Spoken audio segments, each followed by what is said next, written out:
اللہ کے رسول صلی اللہ علیہ وسلم ارشاد فرماتے ہیں ماہ رمضان اللہ کا مہینہ ہے اور فرمائے شعبان میرا مہینہ ہے۔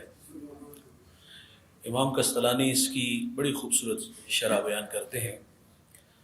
آپ فرماتے ہیں کہ شعبان یہ محمد عربی پہ درود پڑھنے کا مہینہ ہے، کیونکہ درود والی آیت ان اللہ و ملائکتہ یصلون علی النبی یا ایھا الذین آمنوا صلوا علیہ وسلموا تسلیما، یہ آیہ مبارکہ اسی مہینے میں نازل ہوئی ہے۔ تو اس ماہ مبارک میں کثرت کے ساتھ حضور پہ درود پڑھنا چاہیے۔ فرمایا قیامت کے دن وہ شخص میں محمد کے قریب ہوگا جس نے دنیا میں کثرت کے ساتھ میرے اوپر درود پڑھا ہوگا۔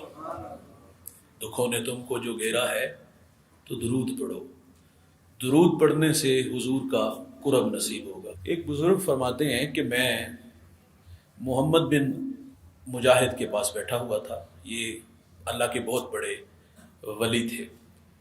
تو میں نے کیا دیکھا کہ شبلی دیوانہ آپ کی خدمت میں حاضر ہوا اور آپ نے اٹھ کے استقبال کیا، معانقہ کیا، اس کی پیشانی سے دونوں آنکھوں کے درمیان سے بوسہ لیا، مجلس میں بیٹھا چلا گیا۔ جب وہ چلا گیا تو میں نے بعد میں سوال کیا کہ اس دیوانے کو اتنا پروٹوکول، کوئی خاص وجہ؟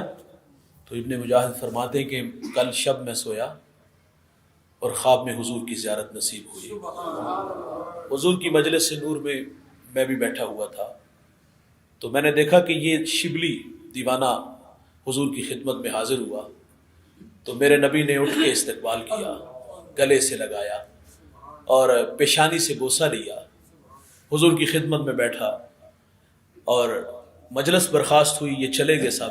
تو میں نے حضور سے عرض کیا کہ حضور اس دیوانے کو اتنی عزت افزائی؟ تو حضور فرماتے اس کی ایک ادا میں محمد کو بڑی پسند ہے۔ فرمایا کہ یہ نماز پڑھتا ہے اور نماز کے بعد یہ قرآن کی وہ آیت ہے نا کہ لَقَدْ جَاءَكُمْ رَسُولٌ مِّنْ أَنفُسِكُمْ عَزِيزٌ عَلَيْهِ مَا عَنِتُّمْ حَرِيصٌ عَلَيْكُمْ بِالْمُؤْمِنِينَ رَءُوفٌ رَحِيمٌ۔ حضور فرماتے یہ ایک مرتبہ آیہ مبارکہ پڑھتا ہے اور پھر 3 مرتبہ صلی اللہ علیہ یا محمد، میں محمد پہ درود پڑھتا ہے۔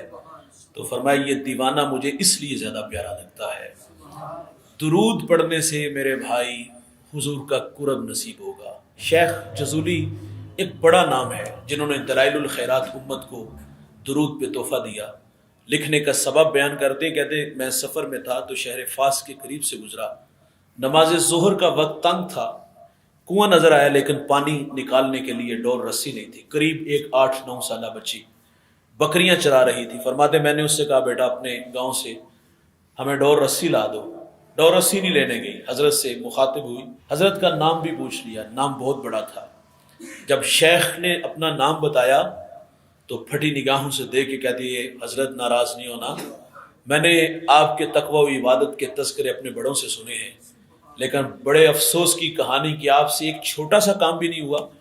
شیخ فرماتی یہ بات کہہ کے بچی کنویں پر آئی اور کنویں پر آ کر کے اس نے تھوک پھینکی تو وہ چشمہ بن کے پانی اوپر آ گیا۔ فرماتے میرا سارا بدن پسینے سے شرابور ہو گیا، اللہ کہانی کیا ہے؟ خیر نماز پڑھی، نماز کے بعد اس بچی کو بلا لیا اور بلا کے کہا پتر کیا وظیفہ پڑھتی ہو جس کی برکت سے یہ پانی اوپر آیا؟ وہ کہتی ہے حضرت صبح اجڑ لے کے آتی ہوں، شام گھر چلی جاتی ہوں۔ فرماتے میں نے ترلا کیتا کہ تی 10 دے میں بھی پڑھا کراں گا۔ تو اس بچی نے کہا حضرت مجھے ایک بات پہ بڑا ہی فخر ہے۔ کہا کیا؟ وہ کہتی میں سارا دن بکریاں بھی چراتی ہوں اور سونے محمد پہ درود بھی پڑھتی ہوں۔ اس نے کہا میں نے تو حضور کی سنت کو ادا کیا ہے۔ حضور سفر میں تھے، سرے راہ کنواں آیا، میرے نبی نے اس کنویں میں اپنا لباب دہن پھینکا تو وہ چشمہ بن کے پانی اوپر آ گیا۔ میں فرض محبت ادا کر رہا ہوں، کسی کی ادا کو ادا کر رہا ہوں۔ علامہ اقبال سے سوال کیا گیا کہ آپ حکیم الامت کیسے بنے؟ آپ فرماتے میں نے کروڑ مرتبہ اپنے رسول پہ درود پڑھا تو اللہ نے میرے لیے حکمت کے دروازے کھول دیے۔ خود بھی درود پڑھا کرو، اپنے بچوں کو بھی ترغیب دلایا کرو۔ دلوں کے غم مٹاتا ہے اللہ اللہ، دلوں کے غم مٹاتا ہے محمد نام ایسا ہے، نگر اجڑے بساتا ہے محمد نام ایسا ہے، محبت کے کنول کھلتے ہیں ان کو یاد کرنے سے، محبت کے کنول کھلتے ہیں ان کو یاد کرنے سے، بڑی خوشبوئیں لاتا ہے محمد نام ایسا ہے۔ تینوں سینے دی میں ٹھنڈ آکھاں، تینوں سینے دی میں ٹھنڈ آکھاں، شہد گلاب تے کھنڈ آکھاں۔ تو حضور کا تذکرہ دل نواز خود بھی اور اپنے بچوں کو بھی یہ تسبیح دے کے ضرور بٹھایا کریں۔